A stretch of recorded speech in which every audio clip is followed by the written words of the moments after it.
ನಮಸ್ಕಾರ, ನೀವು ನೋಡ್ತಾ ಇದ್ದೀರಾ ನ್ಯೂಸ್ 18 ಕನ್ನಡದ ವಿಶೇಷ ಬುಲೆಟಿನ್. ನಾನು ನವಿತಾ ಜೈನ್. ನೀಟ್ ವ್ಯವಸ್ಥೆ ನೀಟಾಗತ್ತಾ? ಕಾಕ್ರೋಚ್ ಕಾಂಗ್ರೆಸ್ ಹೋರಾಟ ನಿಲ್ಲತ್ತಾ? ನಾಳೆ ಹೊಸ ಮಿನಿಸ್ಟರ್, ಹೊಸ ಬಿಲ್, ಇದುವೇ ಹೊತ್ತಿನ ಸ್ಪೆಷಲ್. ನೀಟ್ ಆಗುತ್ತಾ?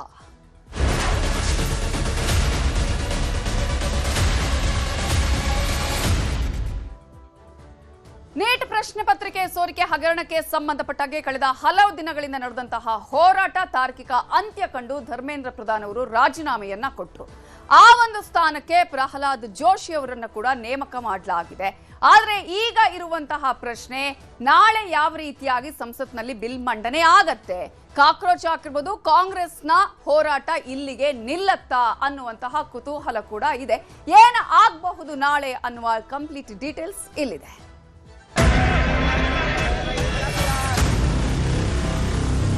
मैंने आज चार्ज भी लिया हूं और सीनियर ऑफिसर्स पे डिटेल में बातचीत करने का कोशिश किया हूं.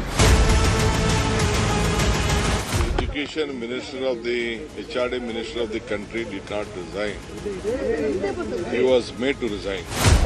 ರಾಜೀನಾಮೆ ಕೊಟ್ಟಿರೋದು ಬಹಳ ಒಳ್ಳೆಯ ಕೆಲಸವನ್ನು ಮಾಡಿದರೆ ಮೊದಲೇ ಕೊಡಬೇಕಾಗಿತ್ತು. ಆತ್ಮಸಾಕ್ಷಿಯ ರಾಜೀನಾಮೆ ಅಲ್ಲ, ಬಲವಂತದ ರಾಜೀನಾಮೆ. ನೀಟ್ ಪ್ರಶ್ನೆ ಪತ್ರಿಕೆ ಸೋರಿಕೆ ಹಗರಣ ವಿಚಾರವಾಗಿ ಕೊನೆಗೂ ಸಚಿವ ಧರ್ಮೇಂದ್ರ ಪ್ರಧಾನ್ ರಾಜೀನಾಮೆ ನೀಡಿದ್ದಾರೆ. ಧರ್ಮೇಂದ್ರ ಪ್ರಧಾನ್ ಸ್ಥಾನಕ್ಕೆ ಪ್ರಹ್ಲಾದ್ ಜೋಶಿ ಅವರನ್ನ ನೇಮಕ ಮಾಡಲಾಗಿದೆ. ಇಂದು ಸಚಿವರಾಗಿ ಪ್ರಹ್ಲಾದ್ ಜೋಶಿ ಅಧಿಕಾರ ಸ್ವೀಕಾರ ಮಾಡಿದ್ದಾರೆ. ಅಧಿಕಾರ ಸ್ವೀಕರಿಸಿದ ಬಳಿಕ ಕೇಂದ್ರ ಶಿಕ್ಷಣ ಇಲಾಖೆಯ ಹಿರಿಯ ಅಧಿಕಾರಿಗಳ ಜೊತೆ ಸಭೆ ನಡೆಸಿದ್ರು.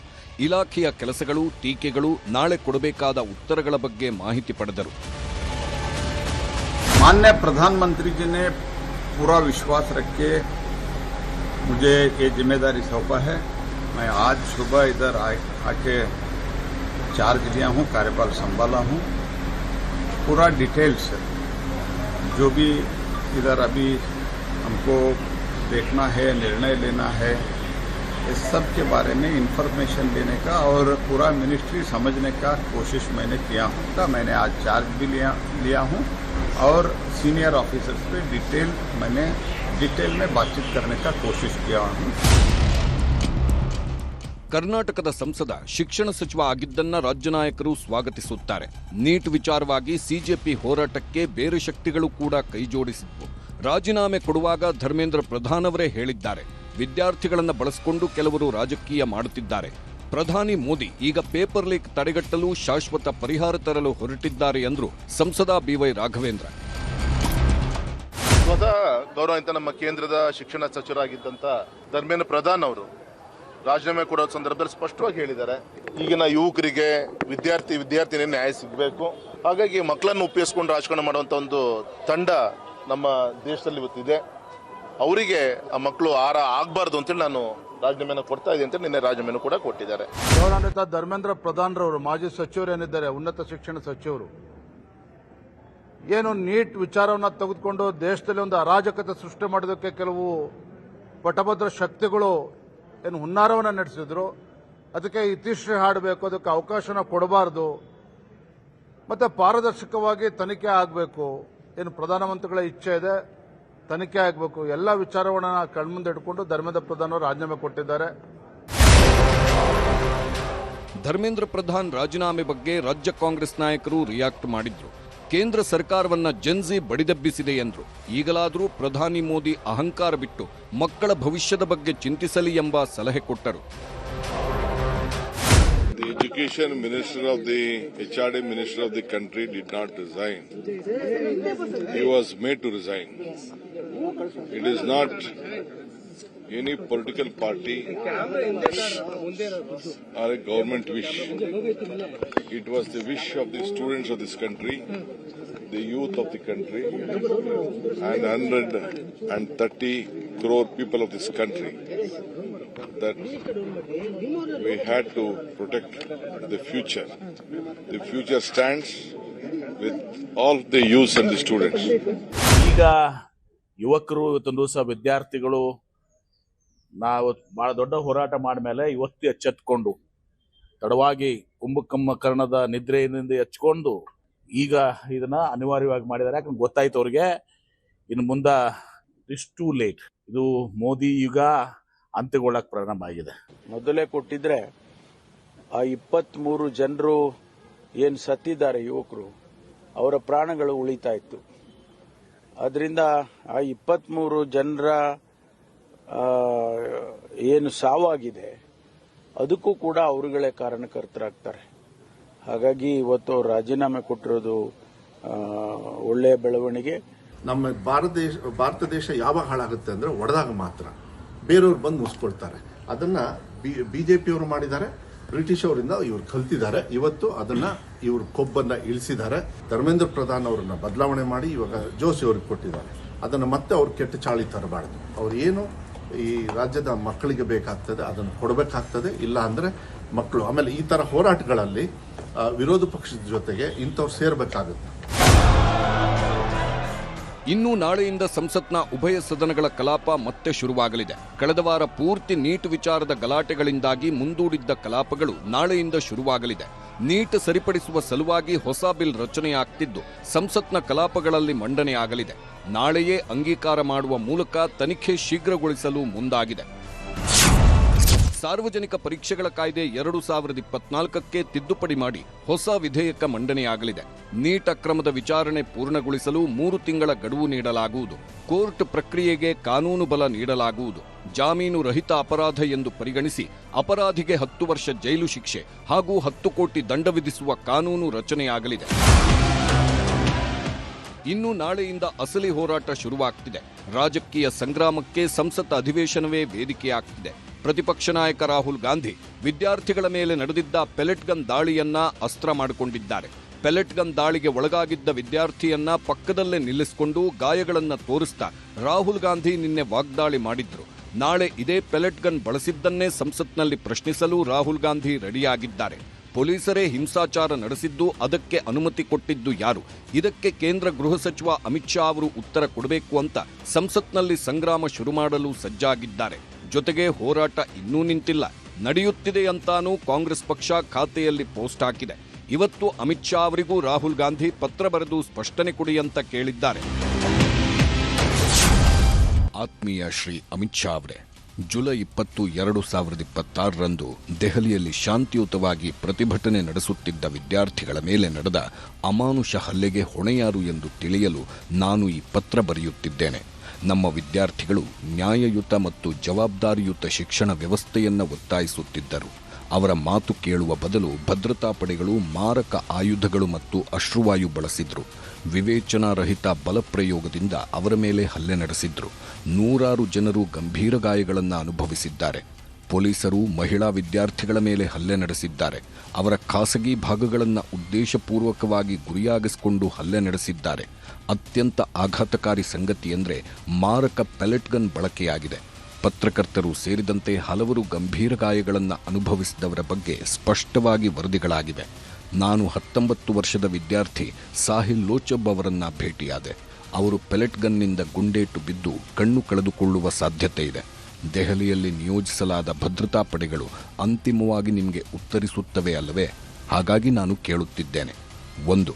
ಗೃಹ ಸಚಿವರಾಗಿ ವಿದ್ಯಾರ್ಥಿಗಳ ವಿರುದ್ಧ ಪೆಲೆಟ್ ಗನ್ ಸೇರಿದಂತೆ ಮಾರಕ ಬಲಪ್ರಯೋಗಕ್ಕೆ ನೀವು ಅನುಮೋದಿಸಿದ್ದೀರಾ? ಇಲ್ಲದಿದ್ದರೆ ಯಾರು ಮಾಡಿದ್ರು? 2. ಸಾಮಾನ್ಯ ಉಡುಪಿನಲ್ಲಿದ್ದವರು ವಿದ್ಯಾರ್ಥಿಗಳನ್ನ ಲಾಠಿಗಳಿಂದ ಹೊಡೆದಿದ್ದಾರೆ. ಅವರು ಪೊಲೀಸ್ ಸಿಬ್ಬಂದಿನ ಅಥವಾ ಸ್ವಯಂ ಸೇವಕರ? ಅವರ ನಿಯೋಜನೆಗೆ ಯಾರು ಅಧಿಕಾರ ನೀಡಿದ್ರು? ಯಾವುದೇ ಪ್ರಜಾಪ್ರಭುತ್ವಕ್ಕೆ ಶಾಂತಿಯುತ ಪ್ರತಿಭಟನೆ ನಿರ್ಣಾಯಕವಾಗಿದೆ. ಪ್ರತಿಭಟನಾಕಾರರನ್ನ ರಕ್ಷಿಸುವುದು ಮತ್ತು ಅವರ ಕುಂದುಕೊರತೆಗಳನ್ನು ಮಾತುಕತೆಯ ಮೂಲಕ ಪರಿಹರಿಸುವುದು ಸರ್ಕಾರದ ಜವಾಬ್ದಾರಿಯಾಗಿದೆ. ಇಂತಹ ಕ್ರೂರ ಹಿಂಸಾಚಾರವು ಪ್ರತಿಯೊಂದು ನಿಯಮಗಳನ್ನು ನಾಶಪಡಿಸುತ್ತದೆ ಮತ್ತು ದೇಶವನ್ನು ಕೆರಳಿಸಿದೆ. ನಮ್ಮ ದೇಶದ ಭವಿಷ್ಯವಾದ ಯುವಕರು ಮತ್ತು ವಿದ್ಯಾರ್ಥಿಗಳು ಉತ್ತರಗಳು ಮತ್ತು ಹೊಣೆಗಾರಿಕೆಯನ್ನು ಕೋರುತ್ತಿದ್ದಾರೆ. ಉತ್ತರಿಸಿ. ವಿಧೇಯಪೂರ್ವಕವಾಗಿ ರಾಹುಲ್ ಗಾಂಧಿ.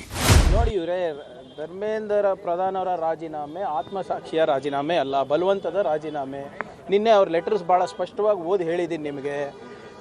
ಏನು ದೇಶದ್ರೋಹಿ ಶಕ್ತಿಗಳು ಒಂದಾಗಬಾರ್ದು ಅಂದ್ಬಿಟ್ಟು ನಾನು ರಾಜೀನಾಮೆ ಕೊಡ್ತಾ ಇದ್ದೀನಿ ಹೊರತು ನಾವು ಹೊಣೆಗಾರಿಕೆ ತೊಗೊಂಡು ರಾಜೀನಾಮೆ ಕೊಡ್ತಾ ಇಲ್ಲ ಅಂತಲೇ ಭಾಳ ಸ್ಪಷ್ಟವಾಗಿ ಲೆಟ್ರಲ್ಲಿ ಉಲ್ಲೇಖಿಸಿದೆ. ಏನೇ ಇರಲಿ, ಅದು ಮೊದಲನೇ ಹೆಜ್ಜೆ. ತಮ್ಮ ಮುಖಾಂತರ ನಾನು ಮನವಿ ಮಾಡ್ತಾ ಇದ್ದೀನಿ ಪ್ರಧಾನಮಂತ್ರಿ ಅವರಿಗೆ, ದಯವಿಟ್ಟು ಪಾರ್ಲಿಮೆಂಟಿಗೆ ಬನ್ನಿ, ಹೆದರಬೇಡಿ. ಶಿಕ್ಷಣ ನೀತಿಗೆ ಏನು ಸುಧಾರಣೆ ತರ್ತಾ ಇದ್ದೀರಾ ಆ ನೀಲಿ ನಕ್ಷೆಯನ್ನು ಇಡಿ, ಒಂದನೇದು. ಎರಡನೇದು, ಡೆಲ್ಲಿನಲ್ಲಿ ಆದಂಥ ಏನು ಟಿಯರ್ ಗ್ಯಾಸ್ ಶೆಲ್ಲಿಂಗ್ ಇರ್ಬೋದು, ಪೆಲೆಟ್ ಫೈರಿಂಗ್ ಇರ್ಬೋದು, ಮಕ್ಕಳ ಮೇಲೆ ಲಾಠಿ ಚಾರ್ಜ್ ಮಾಡಿದ್ದಿರ್ಬೋದು, ಅದು ಯಾರು ಆರ್ಡರ್ ಕೊಟ್ಟರು, ಯಾಕೆ ಕೊಟ್ರಿ, ಯಾಕೆ ನೀವು ವಾಟರ್ ಕ್ಯಾನನ್ಸ್ ಯೂಸ್ ಮಾಡಿಲ್ಲ, ನಿಮ್ಮ ಲಾಠಿ ಮೇಲೆ ಯಾಕೆ ಮಳೆಗಳಿತ್ತು, ಯಾಕೆ ಸಿವಿಲ್ ಡ್ರೆಸ್ನಲ್ಲಿ ಜನರು ಬಂದಿದ್ದರು, ಅವರು BJP ಕಾರ್ಯಕರ್ತರ, RSS ಕಾರ್ಯಕರ್ತರ, ಅದೆಲ್ಲ ಸ್ಪಷ್ಟಗೊಳಿಸ್ಬೇಕಲ್ಲ. ಅಮಿತ್ ಶಾ ಅವ್ರ ಮೌನ ಮುರಿಬೇಕಲ್ಲ. ಅಧರ್ಮದ ವಿರುದ್ಧ ಧರ್ಮದ ಜಯ. ಯಾರು 22 ಜನ ಪ್ರಾಣ ಕಳ್ಕೊಂಡಿದ್ದಾರೆ, ಅವರ ಕುಟುಂಬದವ್ರಿಗೆ 1 ಕೋಟಿ ರೂಪಾಯಿಯ ಇದನ್ನು ಕೊಡಬೇಕಾಗುತ್ತೆ, ಕಾಂಪನ್ಸೇಷನ್ ಕೊಡಬೇಕು ಅಂತೇಳಿ ನಮ್ಮ ಬೇಡಿಕೆ ಇದೆ. ಮತ್ತು ಇದರ ಸಂಪೂರ್ಣ ಜವಾಬ್ದಾರಿ ನರೇಂದ್ರ ಮೋದಿಯವರು, ಅಮಿತ್ ಶಾ ವಹಿಸಿಕೊಂಡು ದೇಶದ ಜನತೆಗೆ ಕ್ಷಮಾಪಣೆ ಕೇಳಬೇಕು ಅಂತ ಒತ್ತಾಯ ಮಾಡ್ತಾರೆ. ಈ ಘಟನೆ ಆದ ತಕ್ಷಣ ನೈತಿಕತೆ ಮೇಲೆ ಕೊಡಬೇಕಾಗಿತ್ತು. It's very late. ಕೇಂದ್ರ ಸರ್ಕಾರ ರಾಷ್ಟ್ರದ ಶಿಕ್ಷಣ ನೀತಿಯನ್ನೇ ತಪ್ಪಾಗಿ ಜಾರಿ ಮಾಡಿ ಯುವಕರ ಭವಿಷ್ಯವನ್ನು ನಾಶ ಮಾಡ್ತಾ ಇದ್ದಾರೆ. ಕೇಸರೀಕರಣದ ಹುಚ್ಚು ಕೇಂದ್ರ ಸರ್ಕಾರಕ್ಕೆ ಹಿಡಿದಿದೆ ಮತ್ತು ಯುವಕರ ಉದ್ಯೋಗಕ್ಕೆ ದೊಡ್ಡ ಪೆಟ್ಟು ಬೀಳೋ ರೀತಿಯಲ್ಲಿ ನಡ್ಕೊಂಡಿದ್ದಾರೆ. ಹೀಗಾಗಿ the prime minister himself would have been resigned. Punjab ಕೆಣಕಿದ ಬಿಜೆಪಿಗೆ ಶಾಕ್. ಒಂದೇ ಒಂದು ಸಾಕ್ಷಿ ಕೊಡಿ ಎಂದ ಆಪ್. ನೀಟ್ ವಿಚಾರದ ರಾಜಕೀಯ ಜಟಾಪಟಿಗೆ ಪಂಜಾಬ್ನ ಆಪ್ ಸರ್ಕಾರವನ್ನ ಎಳೆದು ತಂದಿದ್ದರು ಬಿಜೆಪಿಗರು. ಈ ವಿಚಾರವಾಗಿ ಮಾತನಾಡಿರುವ ಆಪ್ ನಾಯಕರು, ಪಂಜಾಬ್ನಲ್ಲಿ ಒಂದೇ ಒಂದು ಪ್ರಶ್ನೆ ಪತ್ರಿಕೆ ಲೀಕ್ ಆಗಿಲ್ಲ, ಪಂಜಾಬ್ನ ಯಾವುದೇ ಪರೀಕ್ಷೆಗಳಲ್ಲೂ ಅಕ್ರಮ ಆಗಿಲ್ಲ ಎಂದು ತಿರುಗೇಟು ಕೊಟ್ಟರು. कांग्रेस बीजेपी को कहना चाहता हूं, झूठ फैलाना बंद करो. तुम्हारे झूठ के सहारे ही जनता ने तुम्हारी ये स्थिति कर दी है कि एक को कोई पूछता नहीं, दूसरे के शिक्षा मंत्री को रिजाइन करना पड़ रहा है.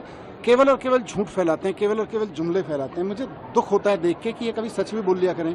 पंजाब में कोई पेपर लीक नहीं हुआ. पंजाब की एक यूनिवर्सिटी में एक क्लासरूम में कुछ बच्चे नकल करने के इरादे से एक स्मार्ट पेन लेके आ गए, ब्लूटूथ लगा हुआ. 4.5 साल हो गए सरकार बनी नूं, ਪੰਜਾਬ ਦੇ ਵਿੱਚ ਇੱਕ ਵੀ ਪੇਪਰ ਲੀਕ ਨਹੀਂ ਹੋਇਆ, ਇੱਕ ਸਿੰਗਲ ਪੇਪਰ ਵੀ ਲੀਕ ਨਹੀਂ ਹੋਇਆ ਪੰਜਾਬ ਦੇ ਵਿੱਚ. ಇನ್ನು ಇತ್ತೀಚೆಗಷ್ಟೇ ನಡೆದಿದ್ದ ಪ್ರತಿಭಟನೆಯೊಂದರಲ್ಲಿ ಪರಿಷತ್ ಸದಸ್ಯ ಸಿಟಿ ರವಿ ಮುಸ್ಲಿಂ ಮೌಲ್ವಿಗಳ ವಿರುದ್ಧ ಅವಹೇಳನಕಾರಿಯಾಗಿ ಮಾತನಾಡಿದ್ರು. ಇದೀಗ ಸಿಟಿ ರವಿಗೆ ಸಂಕಷ್ಟ ಎದುರಾಗಿದೆ.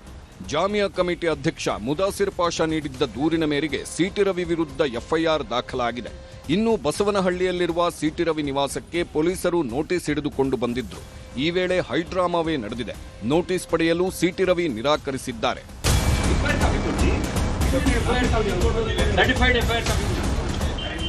ಇನ್ನು ಸಿಟಿ ರವಿ ನಿವಾಸಕ್ಕೆ ನೋಟಿಸ್ ಅಂಟಿಸಿ ವಾಪಸ್ ತೆರಳಿದ್ದಾರೆ. ಇನ್ನು ನಿವಾಸಕ್ಕೆ ಅಂಟಿಸಿದ್ದ ನೋಟಿಸ್ ಅನ್ನ ಬಿಜೆಪಿ ಕಾರ್ಯಕರ್ತರು ಕಿತ್ತೆಸೆದಿದ್ದಾರೆ.